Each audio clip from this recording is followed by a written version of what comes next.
walang halong kemikal. Hindi maumoto.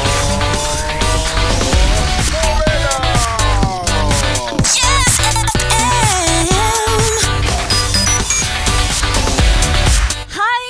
Ang saya! Biyernes na! Oh, di ba? Inintay mo to. Inintay mo talaga to. Yes, friend. At syempre, ngayong araw na to, dahil Biyernes, you feel you deserve the gastos. Yung kahit you try your best para magtipid pero hindi talaga kinakaya, kumain ka, magsangyup ka. Wala yung nakakagutom talaga eh. Hindi tayo makapagtipid ng ganito eh. Ito yung tiniis-tiis natin. At syempre ito, sige na ito, doon mo na isagad mo pa. Pero may paalala si Maria Morena para sa mga yes friend ko.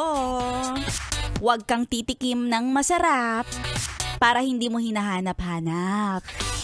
Huwag mo ring sasarapan yung ipapatikim mo para hindi uulit-ulitin to. Parang iba naman yung pagkakasabi. Sa pagkain yun Pagkain po ang pinag-uusapan natin. Kaya sa mga yes friend natin, kumain ng kumain. Kasi alam nyo yung yes friend kung lagi naman tayong, ay bawal kasi sa akin yan, bawal yan sa akin. Ay nako, ako na nagsasabi sa'yo, sabay-sabay lang din naman. Hindi pala sabay-sabay, kanya-kanyang timeline naman yan. Pag kukunin ka na, di kukunin ka na. Charot. Magandang tanghali, kasama na si Maria Morena. Hindi pa ako kukunin dahil hindi pa ako bayad sa mga kailangan kong pagkabayaran. At syempre kasama mo na ako, yes friend, hanggang 3:00.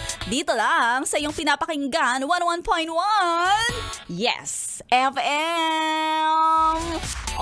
Wag nang hayaan na sumakit ang ulo, ha? Dapat kumain ka na, yes friend, para lagi kang young and fresh. Happy and happy lunchtime, everybody!